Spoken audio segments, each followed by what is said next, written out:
been done, and they ask people, why aren't you on the internet, non-users, increasingly the majority say it's because they just don't find it relevant, they don't think it's interesting, they don't see the need. It's much, much less availability and cost. I mean, that of course depends on countries. In many countries, cost will still be an issue.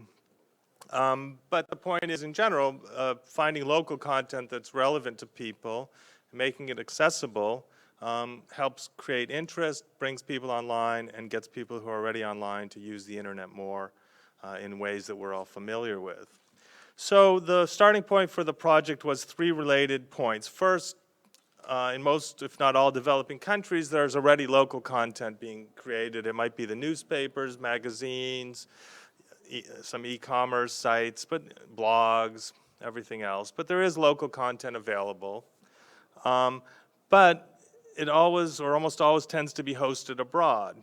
Even if there's data centers in the country and in IXP, often the data centers are quite empty because everything's being hosted abroad.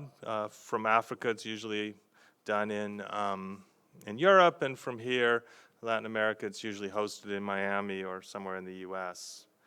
And the result is that performance of the websites is fairly poor, mainly because of latency, as we'll see, and that keeps usage down. So in order to do the project, we needed a lot of data. So we we had a partnership with the minister and the Ministry of ICT in Rwanda, who agreed to help us bring the content community together to help us gather the data, and I've put the name of the resulting study up there in case you want to take a look at the full study. I'll just run through quickly the theory and then what we found. So this is a picture of what it looks like if you're hosting your content abroad. Starting from the lower right, the content developer looks around, finds prices for hosting, and almost always finds it's much cheaper to host at some massive data center in London or something where prices are very, very cheap.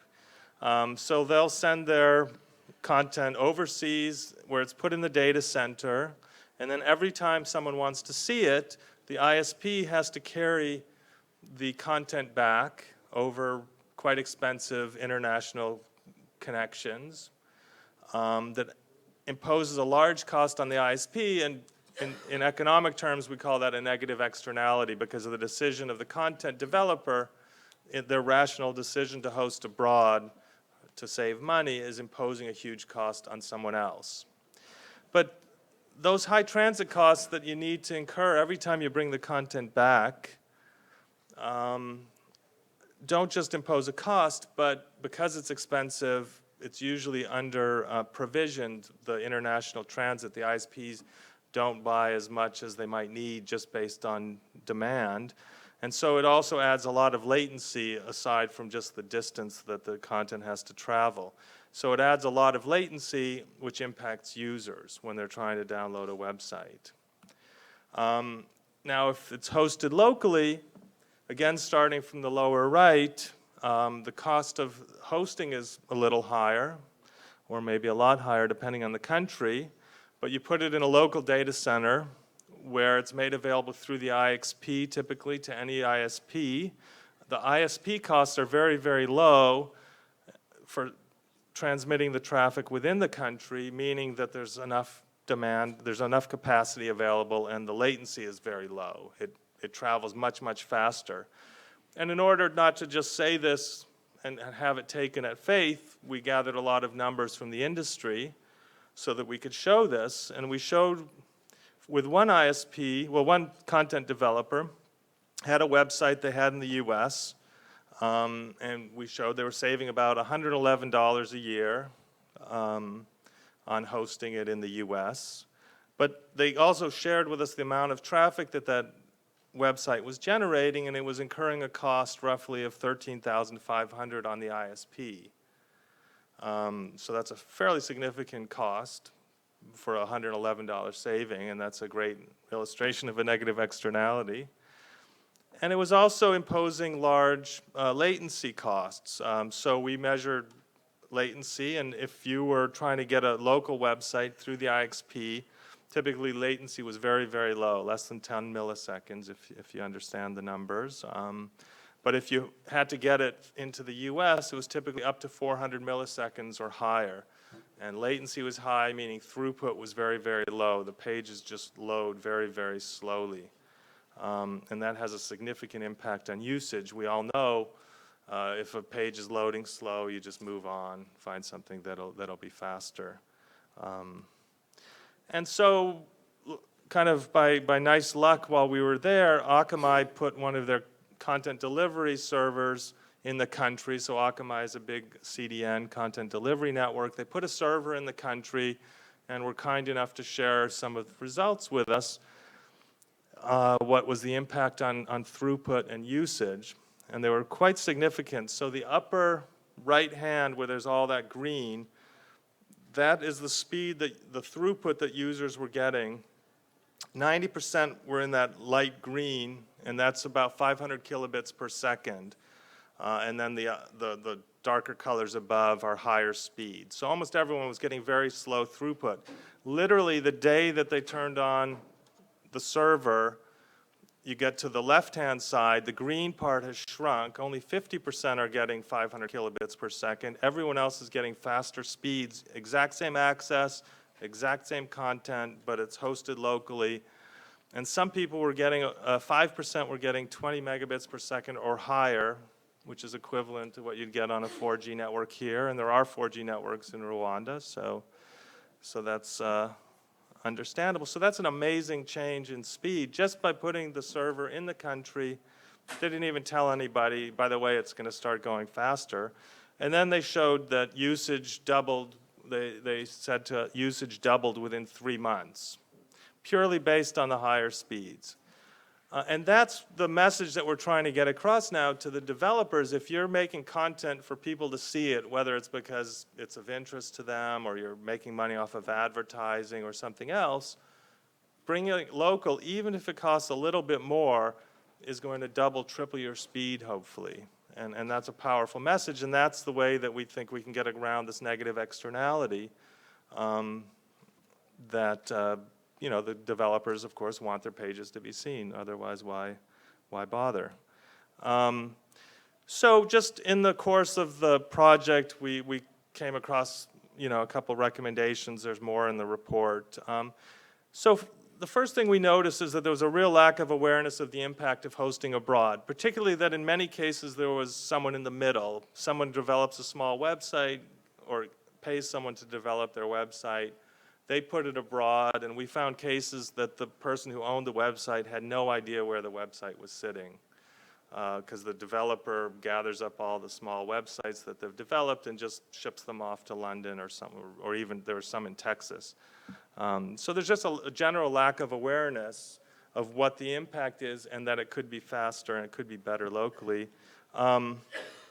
There was some perception and some fact that the local hosting just didn't match what was abroad. I think some of it was a little based on older assumptions, and one of the interesting things we did put everyone in the room, and the developers said that the data centers are no good, and the data centers said, well, we've been doing this, and this, and you know, so some of it is just awareness and getting people over that hump. The data centers clearly need to work on capabilities to make sure that they can match what's offered abroad. In some countries, it wasn't actually an issue in Rwanda, and it's certainly not an issue for local content providers, but for some international content, there can be some issues around liability if you start hosting content locally versus abroad. So really, this is where we came to on the first report, and I'm happy to say that the government and the developers seem to have bought into this, and now they're doing a second phase where they're going to start helping to subsidize, but not require, but help subsidize bringing websites back into Rwanda, and we're starting to gather data so we can have a before and after picture, and I'm hoping next year to present those results to show, you know, what happened to the local ecosystem when everyone started bringing their content back home. Thank you. Michael, thank you very much for your study. I really appreciate it. I think that the insights that you have here about Rwanda would play out in most of the other regions of the world if we took a look elsewhere. My background is as a cloud guy, And I can tell you, when you were talking about cost savings, I completely understood that component, but it really did come all down to latency. And when you improve that customer experience, you improve the experience of the person who is hosting the content, the entire ecosystem is happy, and that has a multiplier effect on the usage in and of itself. And for me, the simplest way to put that has always been the simple fact we all understand that nothing can travel faster than the speed of light, including content over a fiber line. And so, since nothing can travel faster than the speed of light, make that fiber shorter by keeping it local. People generally tend to understand that.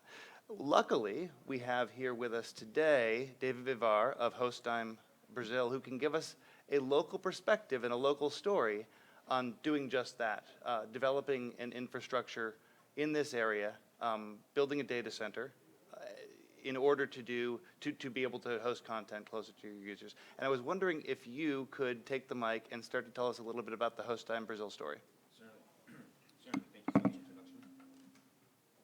Certainly, thank you for the introduction.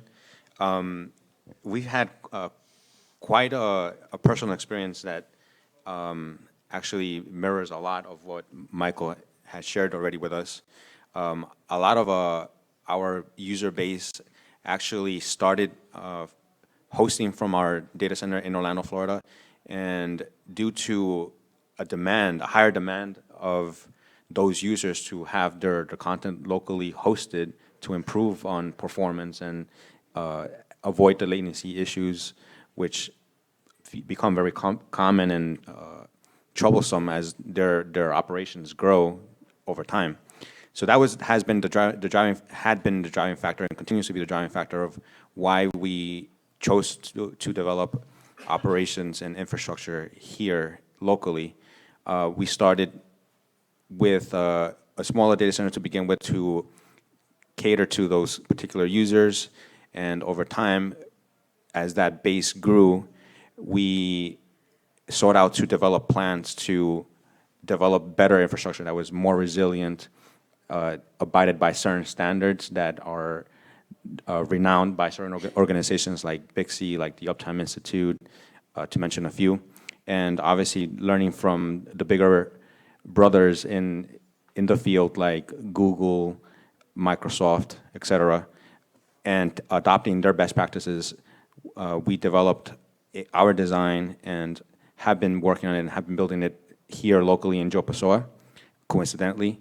And we hope to complete that project in the next couple of months. It will be a tier 3 design by Uptime Institute standards.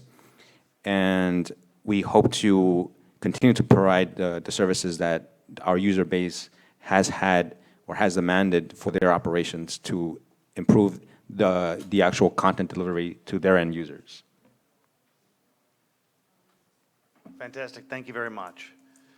So the first question that I want to do, I sort of want to pose to all, Robert, if it's okay, I'll skip to our panelists down here. Our panelists down here, and then jump to our remote panelists as well, in order to allow you guys to give a bit of a framing and your own opinion on this particular subject, and also, if you haven't spoken yet, introduce yourself in the context.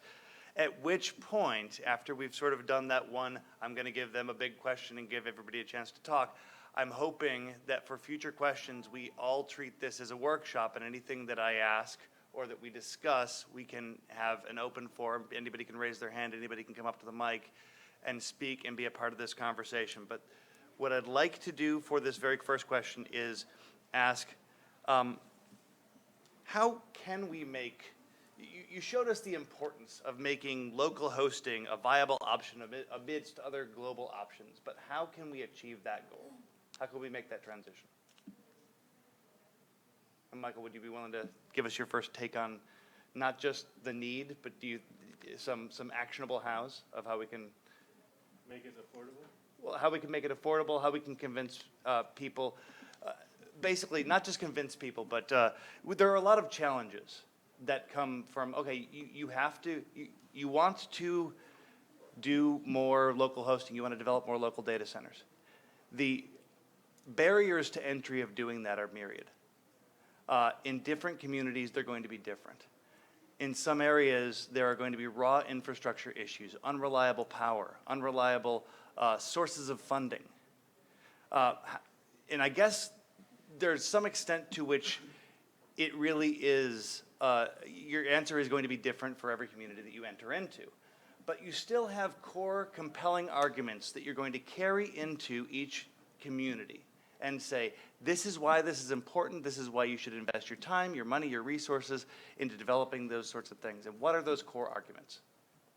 Okay, I think that's a great question, and, the first one I said, and that's why we're trying to demonstrate it, that it's good for the content. It arrives faster, and it's not just the speed of light, because the speed of light to Europe would be maybe 50 milliseconds. It's also the fact that it's so congested, because it's expensive. That's how you get up to, half a second speeds, because in peak times it's very slow.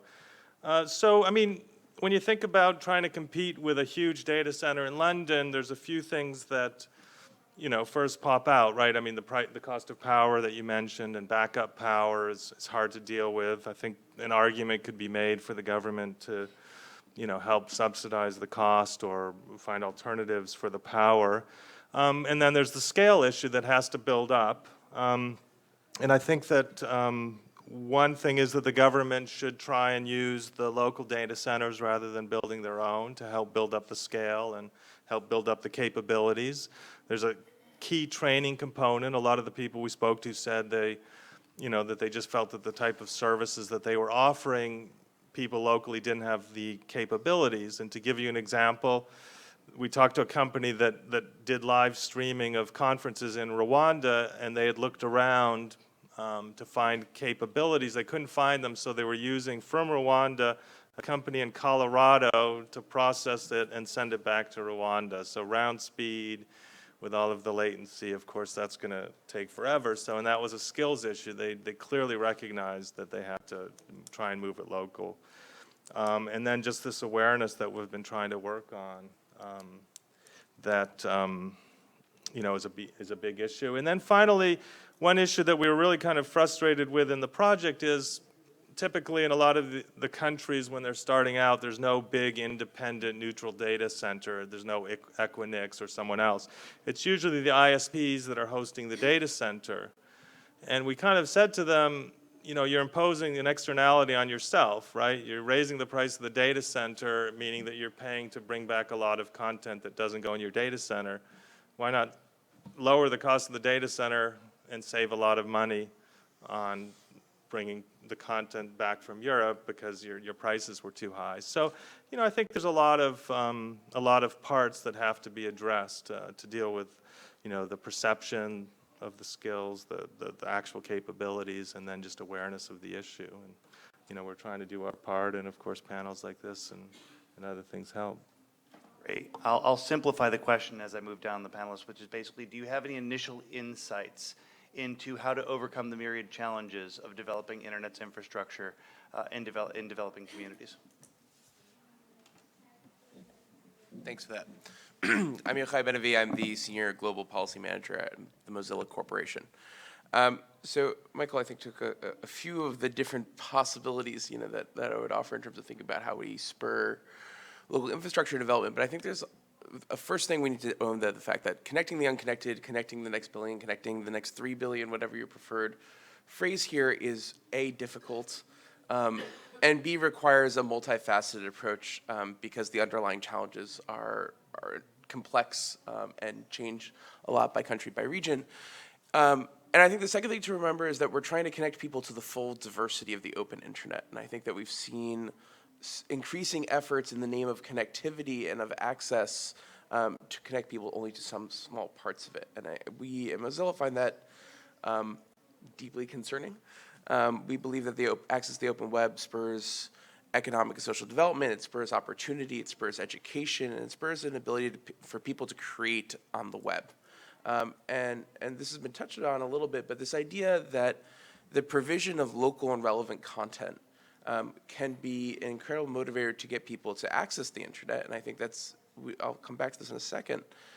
So we need to have that creation, of local and relevant content. But I think that there's also a virtuous cycle that can happen here, that by incentivizing and creating new pathways of opportunity to create local content, that helps to drive demand for local infrastructure as well. And I think that this is part of the larger ecosystem and suite of solutions that we need in order to increase connectivity and meaningful levels of connectivity. I think when we talk about, sort of the traditional barriers to access, when we think about infrastructure, affordability, capabilities, incentives, we have a couple things that we're doing at Mozilla to try and sort of think through different pieces of this. One is to try and tackle some of the affordability and changing some of the economics, as well as try and change some of the incentives for uptake. So we have two sort of Firefox OS models that I want to highlight really quickly. One is a partnership with Grameen Phone and Telenor in Bangladesh. And there, a user can watch an ad for 30 seconds, and then they unlock 20 megabytes of data for free that they can use on whatever they want. They can do that once per day. And so, here we're trying to give people data that they might not otherwise be able to afford. And then another partnership is with Orange, with the Cliff phone. It's almost 20 Middle Eastern and African markets, where the user gets unlimited talk, text, and 500 megabytes of data for 3 to 6 months, depending on the market. And so that's 500 megabytes a month for 3 to 6 months. And so if the thesis is give people, a chunk of the internet, a taste of the internet, and then they'll demand the rest, that's what we're trying to test out. So we're doing things like that that are sort of very product focused. But I think that we're also doing a lot on terms of skills. I think that we've seen a certain amount of local and relevant content. I think one of the reasons that Facebook is so powerful in the sort of nexus between internet openness and internet access, right, is because Facebook has a lot of relevant content on it. But I think we can and must do more here. I think that when we look at a country like Bangladesh, for example, we did a small scale study, and I want to stress that this is small. We want to do more around this. In Bangladesh, we took well, first we started with some ethnographic research, and we asked people, have you connected to the internet? They said, no, I don't have my Facebook account yet. And then I said, no, really, but have you been to other websites, like other than Facebook? And they said, no, I don't have my Facebook account yet. But this is to say that to highlight the need for digital skills and for digital literacy. So what we did in another study in Bangladesh is that we gave the control group the normal onboarding experience you get when you buy a mobile phone. And then we gave the test group that normal onboarding experience plus a 2-hour intro to the web. So what is the web? What is the internet? What are apps? What is data? How does this all work? And what we saw was, and then we gave them 2 gigabytes of data for free, which is a lot in Bangladesh, in exchange for coming back a month later and telling us what they did with it.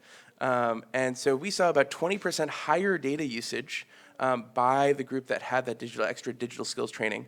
We saw them actually exceed that free cap that we gave them, which I think really helps to sort of paint a picture of a compelling business case for further investment. And we saw a slightly more diverse array of websites visited.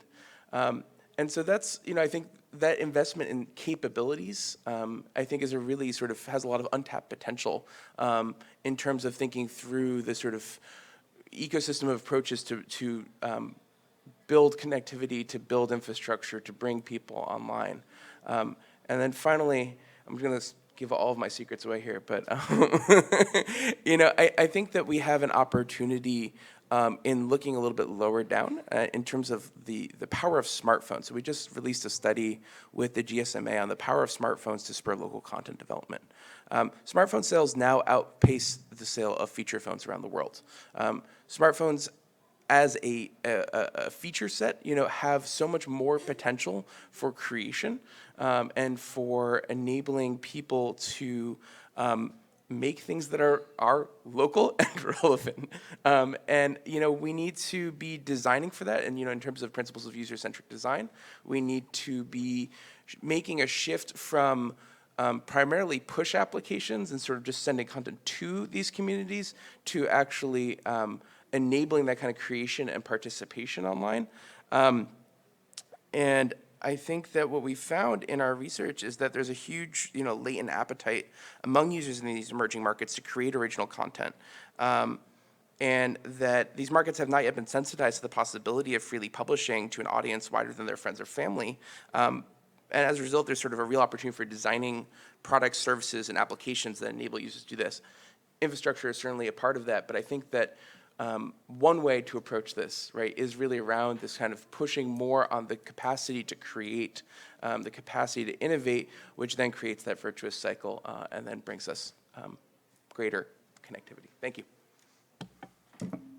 I think that that is a fantastic acknowledgement that even as I sort of laid out at the very beginning, this sort of traditional view of what the internet's infrastructure looks like from a data center-centric environment, that the evolution of the internet is making it so that this is changing. It is broader, it is richer, and so much more of it does have to do with mobile communications. The things that you're talking about just illustrate to me the complexity of the situation that we've got, but also the importance of getting it right and getting it right on tomorrow's terms instead of today's terms. So I really appreciate that insight. David, you talked to us a little bit about the development of your own infrastructure, we have now spent a week nearly in your glorious city, and I'm really enjoying it, and your beaches are absolutely beautiful. So this is obviously not a developing or region, but you certainly probably have some challenges that you've needed to overcome as you have been developing your infrastructure resources. And I would love to see if you also have some insights and recommendations for developing regions. Yes, actually, one of the major ones that stands out has been connectivity and being able to partner up with local service providers, ISPs, that have the right capacities to connect to. Before Joe Pessoa became the official site for development, we did encounter quite a bit of challenges in having the ability to peer with the right networks and having Joe Pessoa become a prominent site for our data center.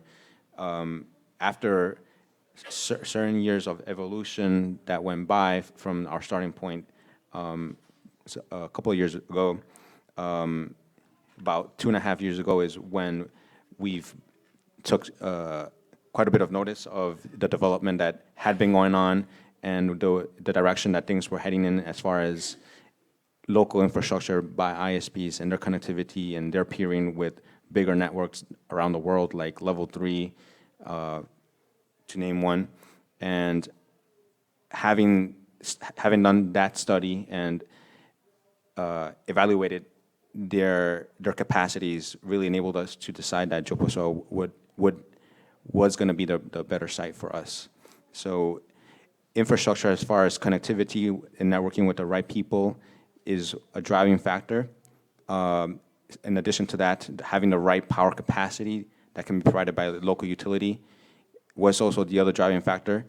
Since those are the two things that we really count on for development of the actual crux of the data center. Everything else can be built on site. The internal infrastructure, the reliability, the redundancy, the resiliency can be built on site, but the two main factors that are of prominent importance is having the right power infrastructure from your local utility and having the right connections to peer to the rest of the country and the rest of the world for that matter.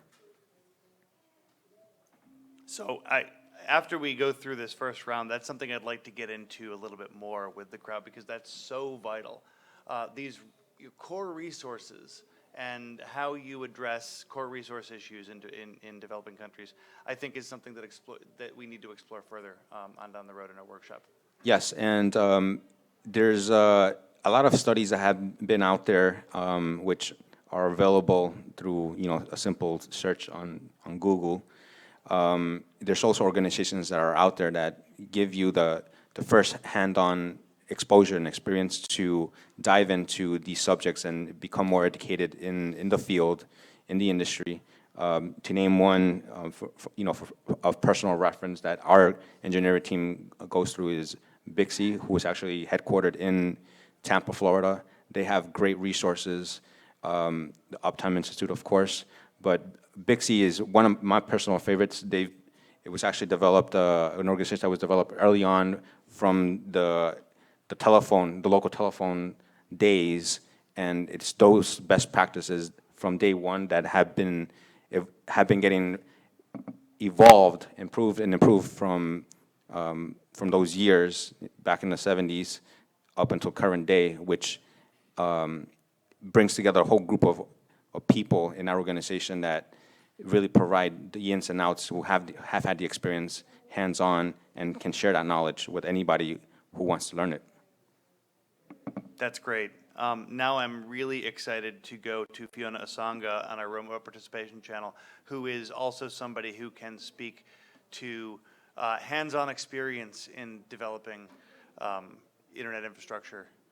Fiona, would you be able to walk us through your story a little bit and talk about your challenges and maybe some insights into how to best to approach this problem?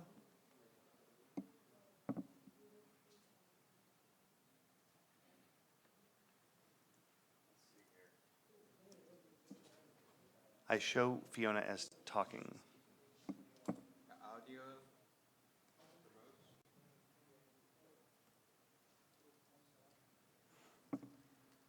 Fiona, I'm sorry, we're not hearing you well. We may need you to start over once we figure out how to address the audio, and I believe that it is a audio level issue.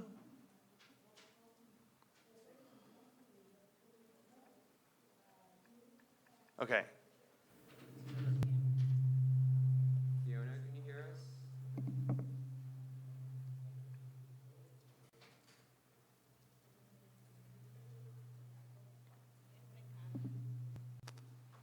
Well, is this something? Oh, wow.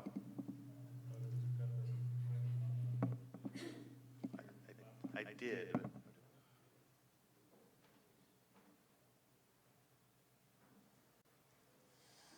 So is this something that we can work on and move on for now?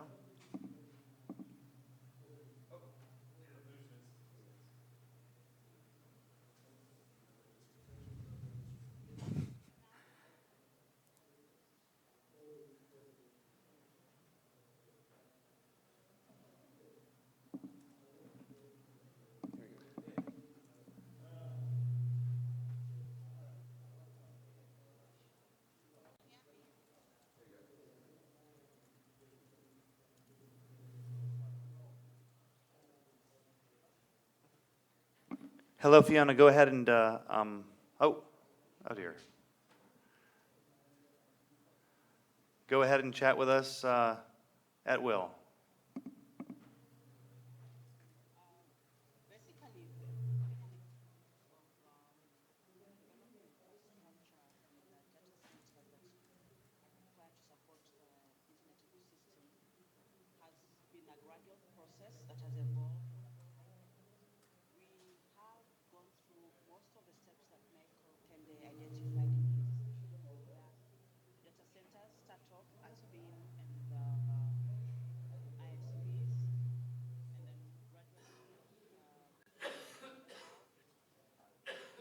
I'm terribly sorry. We are still having volume issues here.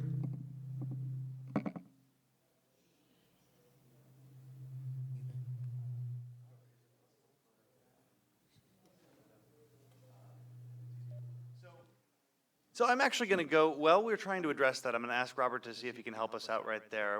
What we will do is I'll jump into a couple of other tangential questions that build off of the things that we're talking about now. And as soon as we get the ability to loop in Fiona and Barack, I want to hear their stories and I want them to be able to give their thoughts immediately. But jumping into some specific questions, the first one I have actually centers around something that I saw in your study, where you talked about how bringing in a CDN made all the difference in that study. Now, does a CDN, does it undercut the need for local content storage? Because a CDN then takes that content and replicates it everywhere. If you, as a provider that is hosting your content in London or in the United States or somewhere else, can then replicate it into your local community, do you no longer need to host it locally? And that's a question for everybody.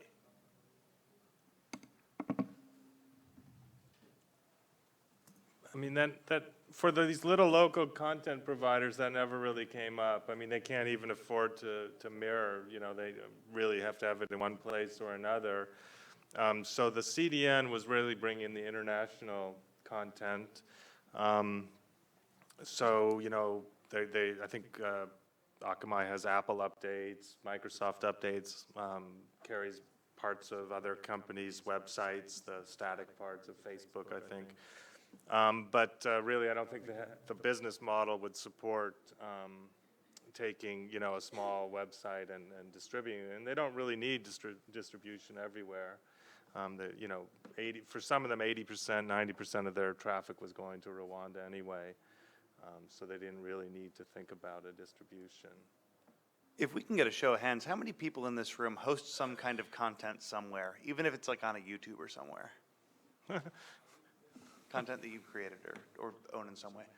Okay, and anybody here use a content distribution network in order to do it? Accelerate their content in that way? Okay, well, So- some, that's, well, there you go. Well, there you go. Any good news, Robert? Do you want to talk? So, sorry,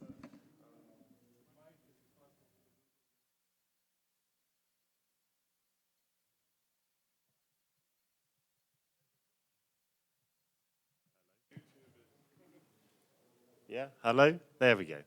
Good afternoon, everyone. Hello, Fiona on the video conference. I'm sorry we're having problems. I hope you're well. This is Mike from Google. And Michael was just looking at me because we've talked a lot about CDNs and stuff in the past. I work for Google. I am involved in some of our CDN stuff as well. As Michael was saying, small content hosts generally don't use CDNs. They just kind of keep their content in one place. CDNs are generally more about scaling your content and making it available all around the world. However, if you do have it hosted on some sort of global platform, such as YouTube or Blogger or something like that, then you can take advantage of either Google CDN, or if you use another company, you could use a CDN like Akamai to help get your content to many places. But for, I think, local content relevant for a very local audience, it's better to have the content where the users are rather than trying to replicate it kind of all over the world. Excellent. One of the reasons that I'm excited to talk to Fiona is that she has experience setting up an internet exchange point. And internet exchange points, I think, are often seen as the fundamental building block of internet in a local economy. You do that, branch out to connectivity throughout a local community. And that's something that there have been a lot of conversations about around at IGF. I think that moving on to a data center-centric conversation and a more holistic view of the rest of the internet's infrastructure is what we're hoping to bring as a sort of new conversation into this area. But a lot of the same challenges that you face setting up an IXP are the same. And indeed, you may be talking about setting up in the same location. Before I move on to the next question, let's see again if we can try to bring in Fiona and Barack. Anything yet?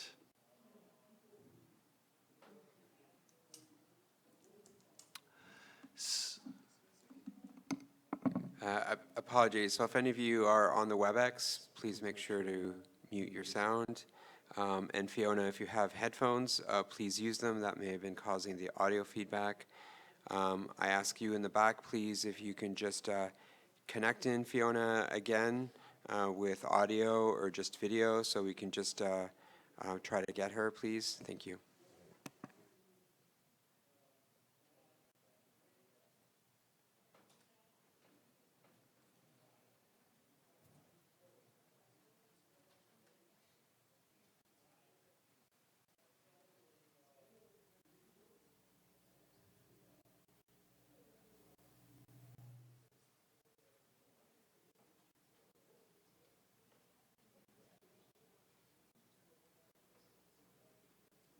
So in the meantime, we're having issues with audio and video, and so what we're doing is we're defaulting back to slower internet days, and we're asking Fiona to answer the question via text, and we'll read out the answer. Thank you.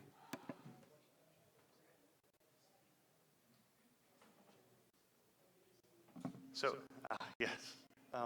So I have received a few notes from Barack Otiendo, who is from AFTLD, and he would like to share with us that there are 4 points that he'd like to go over with us today in addressing how local infrastructure is local development in his region. That first point is that one, it contributes towards capacity building. Engineers have been trained locally instead of relying upon foreign experts. Examples of this are AFNOG, AFTLD, and AFRINIC. Number two is focusing on contribution towards local economies by creating employment opportunities, which is infrastructure deployment. Three, contributions socially by ensuring that the youth, who are the largest consumers of internet services, are gainfully employed and engaged to develop solutions and services. And number four, the development of informed societies through the onboarding of more citizens to internet platforms. And I think that those are very insightful looks as to why what we're talking about here is extremely relevant and why we should focus on internet infrastructure development in developing regions. So thank you, Barack, for those notes. As you move forward, since we are continuing to have these issues, we would love for either one of you to be able to type in any additional comments, and we would be happy to read them aloud. As we definitely want to learn from you. We also want to learn from this crowd. Remember that this is a workshop format, and so the things that we're discussing here, we would like to talk about inclusively. The next thing that I'd like to focus on is what David brought up, which is that in order to develop effective internet infrastructure, you need to have effective resources that go into it. Generally, we're talking about power that does not go down, or power that if it does go down, you have effective means of making sure that your data center does not go down. That may be having effective batteries and generators on hand, and if you have generators, making sure that those generators can access easily and continually the fuel that it takes to keep going through any planned or unplanned outages. And those are sometimes big barriers to entry for certain communities. And there's no real easy answer to this, but I guess the question that I have is, are there ways in which internet infrastructure providers who are looking to develop in local economies can influence that? As in, developing relationships with power companies, trying to make sure that they build out the core infrastructure that they need so that you can build on top of it.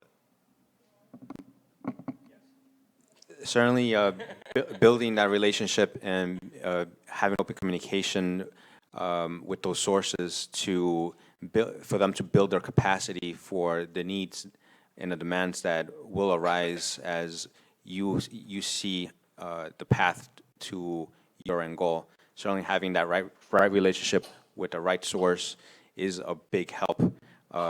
That, in addition to having to build the resilient infrastructure that you want to build, building relationship with local vendors for the components that are needed to have that resilient infrastructure in place, also a big plus. Other things to bear in mind is in certain countries, there's a high import tax, like here in Brazil. Keeping that in mind and trying to economize on one of the major costs to build the data center is by trying to acquire strategically anything that's manufactured locally, you can bypass those high taxes.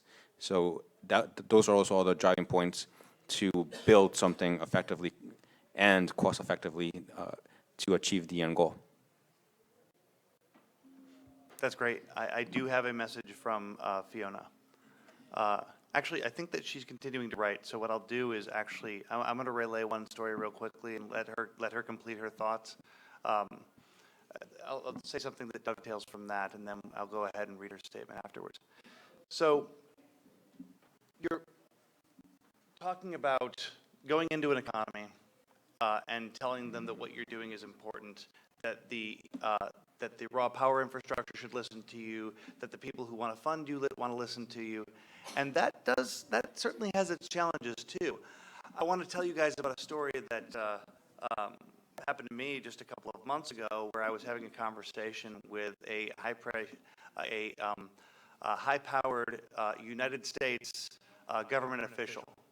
Worked for a state in the United States, and I was telling him what it is we did with the internet's infrastructure, and I mentioned the word data center, and he said to me, "Okay, I'm going to stop you right there.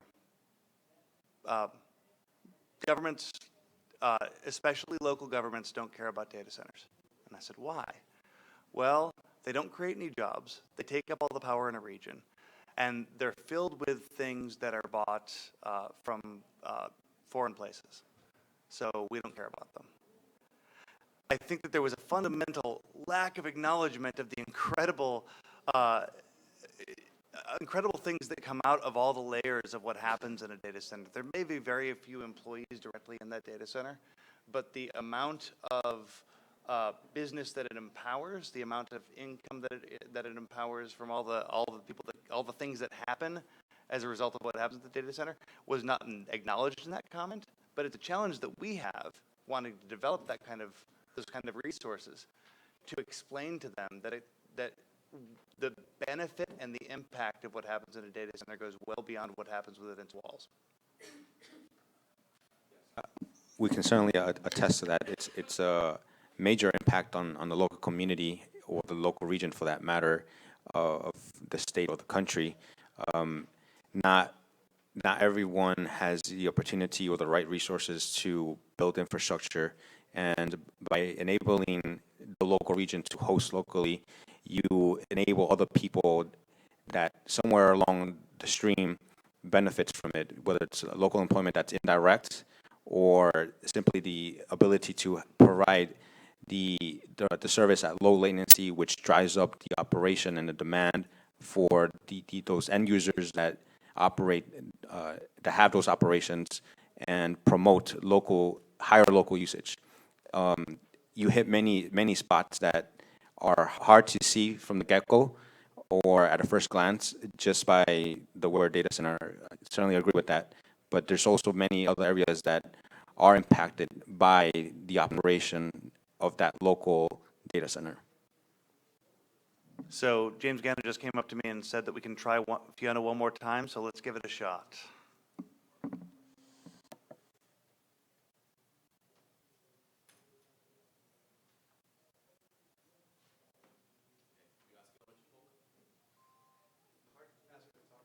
Oh, Fiona, can you go ahead and, I can see here, I'm going to see. Can you go ahead and talk? I'll type it here as well. She has given me a statement, so if this doesn't work in just a moment, I will go ahead and read it. It's not working? Okay, that's fine. So, from Fiona. Local infrastructure is building the local economy in Kenya. The development of the IXP became a core infrastructure of the internet ecosystem, to a point that its existence had an impact on communication and procurement government policy. Its growth has significantly influenced the push for localization of content, Google and Akamai. KIXP has not only received support from the government, let's see, it just jumped.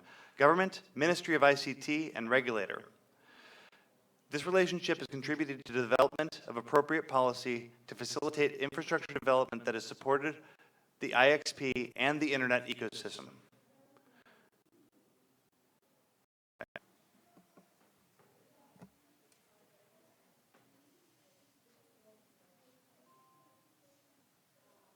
And before you start, if you could just mention your name before you start, thanks. Okay, Sylvia. I'm CIO from the Espírito Santo State company, ICT company. We already have a tier 3 data center, but there's really a big pressure now to move all kind of stuff to the cloud outside of the country. Michael, may I have access to your Rwanda full study and numbers? It's all available online.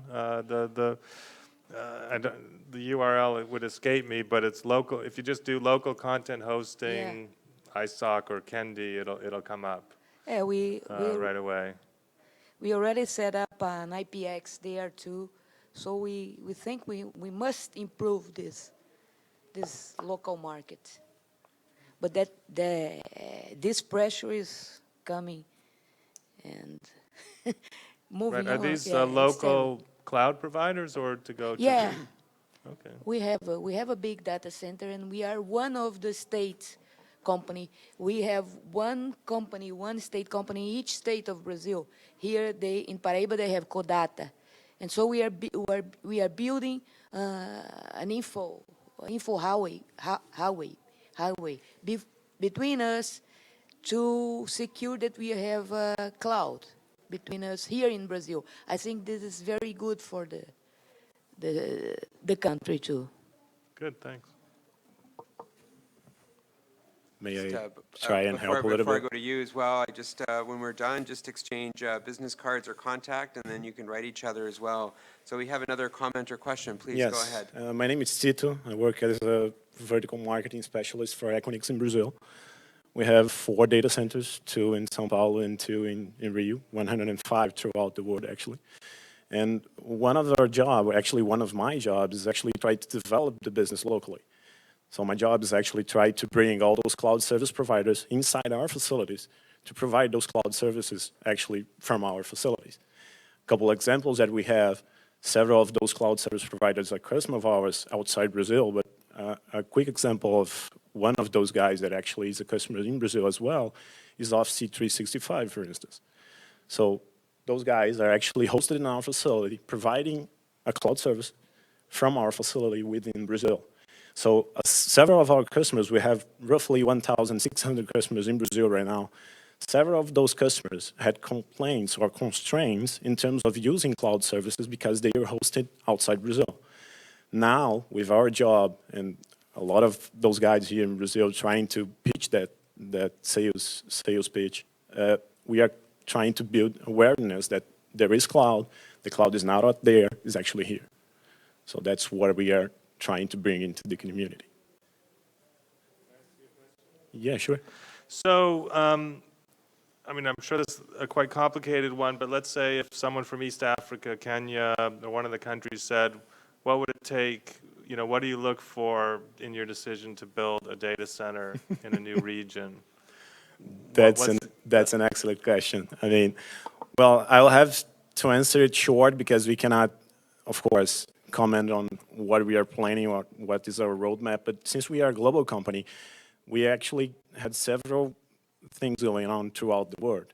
And whenever you put everything together, you have to make sense to invest in, say, Africa, for instance.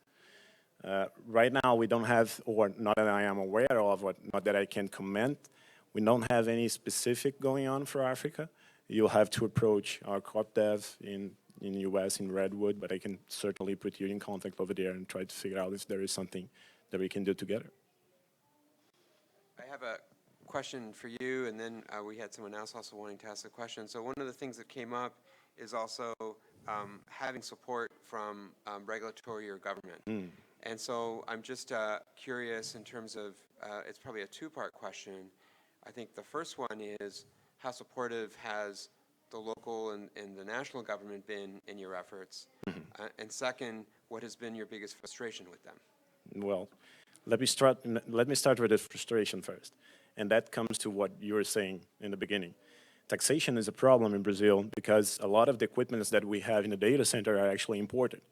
So there is a lot of bureaucracy over there, and it's a huge problem. But the things about data center is that it's not built for 1 or 2 years. Actually, we plan to fill it as fast as we can, but you build it and it's alive for almost 20 years. So you have to figure out ways, or at least the government should understand that it cannot grow taxing the utility companies from 50% from 1 month to another. What actually happens in Brazil in, 6 months ago. So now we have our utility bills growing 50%, our water bills growing 12%, and that's struggling us. So how can you build or how can you manage a facility with our margins are getting even slower, right? So this is a big problem for us. But in terms of local government or the municipality government that actually helps us with the utility companies, we kind of have a very good relationship. They tend to show us what is their building expectations in terms of substations and power consumptions for a certain period, which actually helps us to figure out where to build our facilities. Thanks. Great, thank you. There's another question or comment, please. Hi, thank you. I wanted to come back on a point before rather than kind of this section, which is to do with end user access. So I'm sorry if that messes up your session slightly. Introduction, I'm Laura Hutchison. I work for Nominet. We run the .uk country code. We're also involved in a project in the UK. We've been awarded TV white space database from the regulator in the UK. So in the UK, television has switched from analogue to digital, which has freed up some spectrum, wireless spectrum that was previously used to distribute television. So we've been involved in some projects really on a trial basis to trial kind of access. There's possibility it could be used sort of broadband access at sea and for remote communities that don't currently have broadband access. And so devices connected to this TV white space they can operate over a large, I think it's up to 30 kilometres, and there's greater flexibility for not having exact line of sight. So I think that's I just wanted to flag as something that might have possible sort of usage. I know it's very early days, but thank you. Great, thank you very much for that in terms of innovation, but also as we shift more to digital, what are some opportunities that come up? Are there any other, so another question, it was great to hear some feedback. I think the other thing too is the issue of taxation has come up. So I might suggest that when you wrap up, if there's any recommendations or maybe what's done elsewhere to try to do that would be particularly helpful. In terms of Global Connect, I spoke with Manu, I think, yesterday, and he was very keen to tell me about it. I think what I will say is, compared to, there's a variety of different initiatives. The IGF comes out of the outcome of the 2 World Summits on the Information Society, which has always been, and the unanswered question has been in regards to funding. And it's been really difficult to get governments and others to try to support kind of initiatives. But governments have come forward in what I would say kind of like-minded efforts to try to address some key issues and try to build coalitions to push things forward. There are a coalition of like-minded governments that have worked around freedom of expression and human rights, but they've recognized that other key aspects to make sure that everyone is connected online is also connectivity. And so being able to put together a global a network, and I think something that Manu was telling me, it's that, yes, it is the U.S., but it's also a variety of other international partners, other countries that are coming on board as well to try to support that. And so probably what we'll see is a pool of funding and a larger coordination and collaboration at international bodies to make that happen. And what I would say for folks here is if there's any project idea that falls under that rubric, try to get it in sooner or later so to make sure that it's a success. And I'll maybe, before I give the floor back to Christian, I'd be keen to hear from all of you in regards to last mile issues. A couple things have been talked about here. If there's anyone here that either wants to make a comment about it or maybe a best practice or a success that, again, has either happened here or Brazil, in the Latin American region or elsewhere. Are there any folks here that want to make a comment on that issue?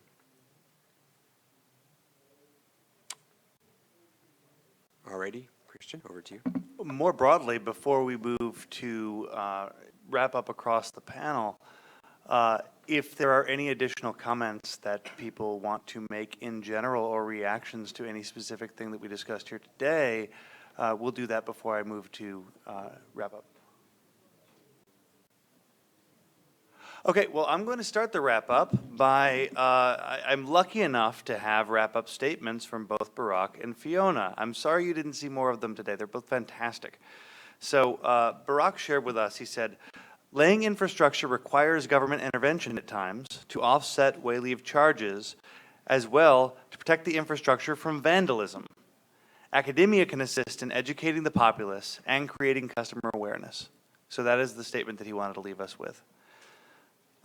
Fiona said, government policy is the main way in which governments facilitate the development of infrastructure. In Kenya, we've been able to negotiate tax waivers for certain infrastructure we're still working on, and we're still working on it, since we've not made the headway we would like to achieve. There are a number of private-public partnerships in Kenya that have facilitated infrastructure development. So why don't we move to last thoughts from the rest of the panel, and maybe we'll start with you, Michael. Sure. So recently, the UN Broadband Commission, well, actually, I think it's the ITU Broadband Commission, came out with a report in September that said broadband or internet growth is slowing down. So, you know, the new user rates are slowing down. And that's pretty alarming if you think that still less, you know, just over 40% of the population of the world is online, and it's already starting to slow down. And it's even more alarming when you realize that it's not because of access. Far more people could have availability through the mobile broadband.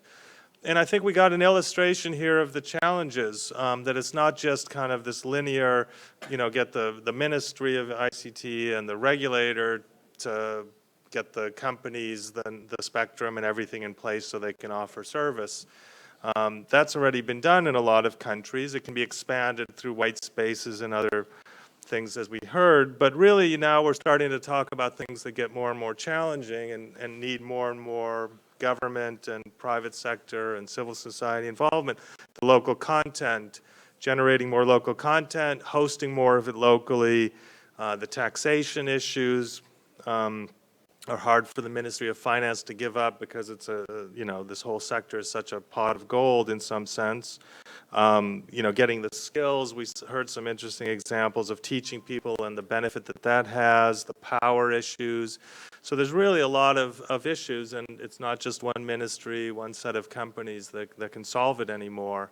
It really is going to take, you know, the whole government and the whole of private sector and civil society to really pitch in and solve this, and hopefully not let this slowdown become the new normal, but try and speed up the development so we can get 50%, 60% and beyond.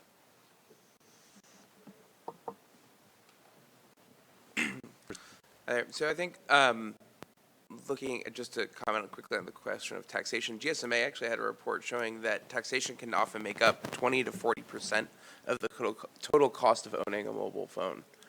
So I think that stressing the importance that governments sort of embrace policies that are friendly to consumers, that spur sort of continued investment and that sort of virtuous cycle are really important. One statistic in this space that I found really interesting when we think about the mobile side of this is there are some 250 million Android devices out there that are not connected to the internet. So these are data capable, but not actually data enabled phones. And so, you know, we've seen the price of devices falling, we've seen the price of data falling, we've seen coverage, you know, at 3G and increasingly at a 4G level exploding, although obviously much more still remains to be done in terms of infrastructure and affordability. But I think that as we look to where the sort of the potential to sort of bring more people online might be, I think that we increasingly need to sort of come back to this question of skills and of content. And of literacy and sort of designing for that and promoting that. And again, I think that sort of encouraging more demand there helps to push on the pressure on governments and on industry to build out that infrastructure and to have the appropriate incentives to do so.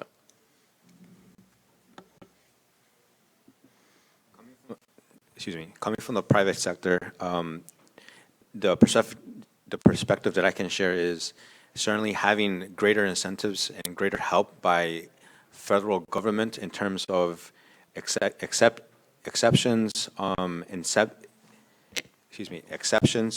and incentives to build locally would be of a greater impact. The more infrastructure that can be built locally, the more you can promote businesses that affect the local community directly.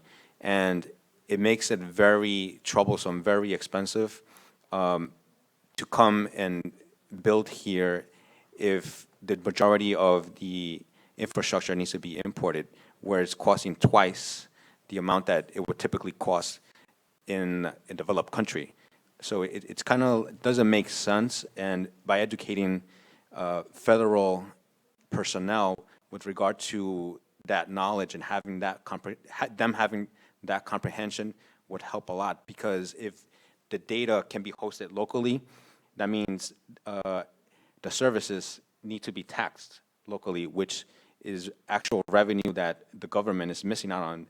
If somebody needs to host their data and it's being hosted abroad, and that service, that invoice is being paid abroad without the local sales tax, then that's revenue that the government is missing out on.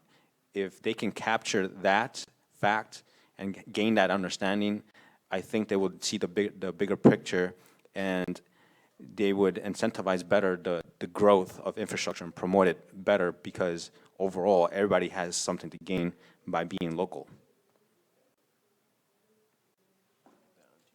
Robert, would you like to share any final thoughts? Maybe some thoughts are maybe a couple of points that were mentioned earlier that I think that are key, and they really kind of focused on, at the local level, apart from all the technology, apart all the tax issues, which are key and crippling in some ways, but what are some of the opportunities that it's created? Kind of going to Christian's question in terms of, well, the data center is just something that sucks up all the power and nothing else, and what does it create?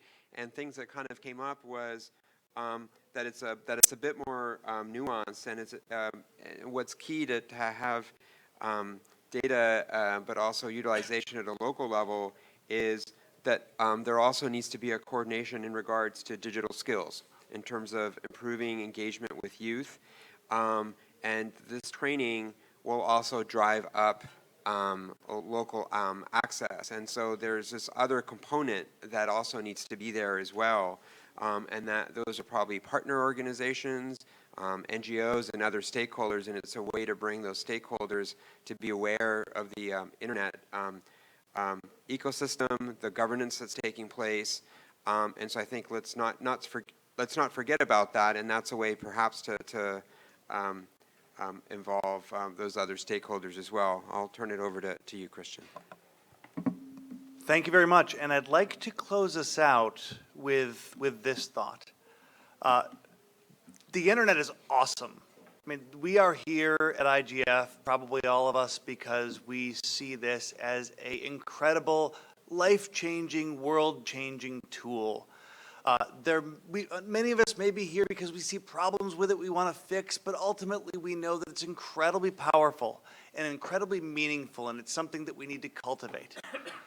What we need to remember about the internet is that even when we use ethereal words like the World Wide Web or cloud that make it seem like it's just in the air, the internet and its infrastructure is made up of real hardware in real places and then real people doing real things in real locations.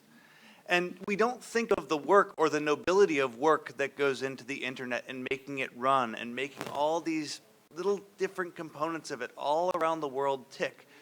But the internet's infrastructure really is the heart of the internet that we're all here to protect and grow. And that heart isn't always in a local economy. So as you think to your local economy, think about how you can bring that heart home.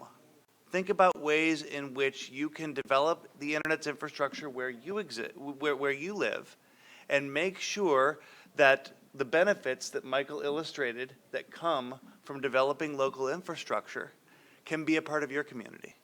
The speed, the cost benefit, there are good reasons to engage in the kinds of things that we're talking about, and we hope today that we've been able to share some ideas and thoughts that will help you carry these things on past IGF, that will allow you to see where you can take the internet infrastructure in your local community.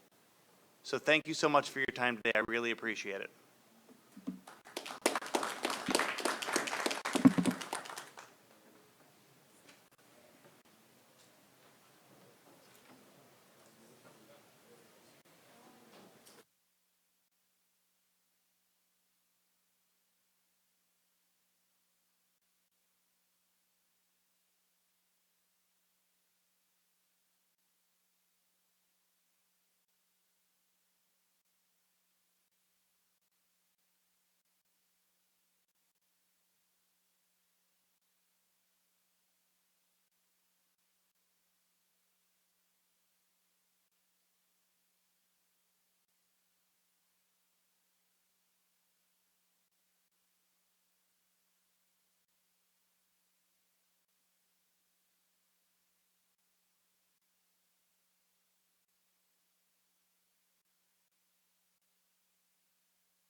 done.